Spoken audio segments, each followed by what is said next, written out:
வணக்க மக்களே, அனைவருக்கும் இனிய வணக்கம். இன்னைக்கு நம்ம இந்த வீடியோவில் தமிழகத்தில் மகளிர் உரிமை தொகை எப்பொழுது மாற இருக்கிறது, இந்த ஆகஸ்ட் மாதத்தில் புதிய அறிவிப்புகள் வருமா, 2500 உங்கள் அக்கௌண்ட்டில் வருமா வராதா, மகளிர் தொகையில் தற்சமயம் வந்திருக்கு அந்த ஒரு முக்கியமான அப்டேட்டை தான் பார்க்கலாம். தமிழகத்தில் மகளிர் உரிமை தொகை திட்டத்தின் கீழ் மாதந்தோறும் வழங்கப்படும் நிதி உதவி 2500 உயர்த்தப்படுவது குறித்து முக்கிய தகவல்களை இந்த வீடியோ உங்களுக்கு பார்க்கலாம். திட்டத்தின் கீழ் புதிய விண்ணப்பங்கள் வரும் ஜூலை இறுதி இல்லைன்னா ஆகஸ்ட் முதல் வாரத்தில் கிடைக்கும்.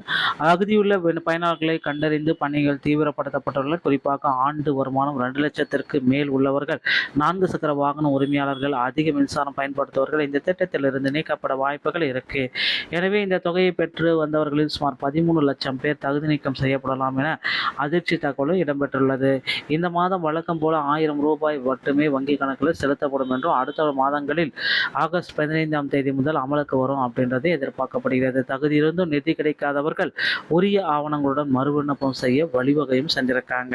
ஸோ இந்த மாதம் 1000 ரூபாய் உறுதி வழக்கமான தேதிகளில் 1000 வைக்கப்படும். 13 லட்சம் பேர் பார்த்தீங்கன்னா பெயரை எடுத்திருக்காங்க. மறுசீரமைப்பு பணிகளால் தகுதியற்றவர்கள் என கண்டறியப்பட்ட 13 லட்சம் பேர் திட்டத்திலிருந்து ரிமூவ் பண்ணியிருக்காங்க. ஒரு நல்ல ஒரு வரவேற்க விஷயம் தான். தகுதி வரம்பு தொடர்ந்து பயன்பெற முடியுமா? அங்கீகரிக்கப்பட்ட தகுதிகள் வறுமை கோட்டிற்கு கீழ் பிபிஎல் 3 வகையான ரேஷன் அட்டைகள் NPHH, PHH, PHH, AAY. So ஆண்டு வருமானம் 2 லட்சத்துக்கு மேலே, 4 சக்கர வாகனம், கார், டிராக்டர், பஸ் வைத்திருப்பவர்கள், 3500 யூனிட்டுக்கு மேலே மின்சாரம் பயன்படுத்துபவர்கள் 13 லட்சம் பேர் நீக்கப்பட்டுள்ளதாக அறிவிப்புகள் தற்சமயம் டேட்டா பேஸ் கொடுத்துருக்காங்க. தற்சமயம் பார்த்தீங்கன்னா இந்த 2 லட்சத்துக்கு அதிகமான ஆண்டு வருமானம் சொந்த கார், டிராக்டர் அல்லது பஸ் வைத்திருப்பவர்களுக்கு கிடையாது. 3500 மின்சார யூனிட்டுகளுக்கும் இது கிடையாது.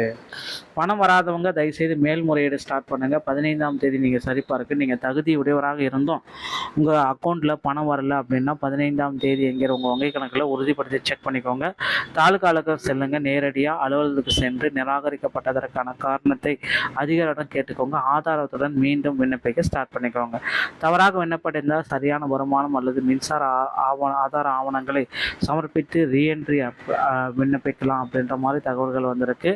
1000 திட்டத்தில் இருந்து 2500 திட்டத்திற்கு எப்பொழுது இந்த மாற்றத்தை கொடுக்க போகிறாங்க, அதுதான் இப்போ கேள்விக்குறியாக இருக்குது. ஸோ ஜூலை 4ஆம் வாரம் ஆகஸ்ட் முதல் வாரத்தில் இதை கொண்டு வர்றதுக்கு வாய்ப்புகள் இருக்குங்க. தற்போதைய நிலை 1000 ரூபாய் மகளிர் உரிமை தொகையாக கொடுக்குறாரு விஜய். உத்தேச திட்டம் பார்த்திங்கன்னா 2500 விண்ணப்பம் பார்த்திங்கன்னா 3வது வார இறுதியில் புதிய விண்ணப்பங்கள் வெளியாகும். புதிய ரேஷன் கார்டு பெற்றவர்களுக்கு விண்ணப்பிக்க அந்த வாய்ப்பு திரும்பவும் கொடுக்கறதுக்கு தான் தகவல்கள் வந்திருக்குங்க.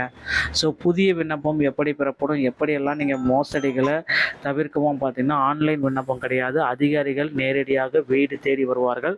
சம்பந்தப்பட்ட அதிகாரிகள் உங்கள் வீட்டிற்கே விண்ணப்பத்தை வழங்கி பூர்த்தி செய்து தருவார்கள். நேரில் பார்வையிட்டு உறுதியும் செய்வார்கள். ஸோ இதை பேஸ் பண்ணி தாங்க உங்களால் மகளிர் உரிமை தொகையுடைய அந்த 2500 தொகையை உங்களால் வாங்க முடியும். அட்டை சரிபார்ப்பு உங்கள் குடும்ப அட்டையில் என்ன அட்டை வச்சுருக்கீங்க அப்படி செக் பார்த்துக்கோங்க. 1000 வழக்கமான தேதியில் வந்திருக்கான்ற செக் பண்ணிக்கோங்க. ஆவண தயாரிப்பு நிராகரிக்கப்பட்டால் அந்த ஆவணங்களை ரெடியாக வச்சுக்கோங்க. புதிய விண்ணப்பம் ஜூலை இறுதி இல்லைன்னா ஆகஸ்ட் முதல் வாரத்தில் உங்களுக்கு கிடைத்துவிடும்.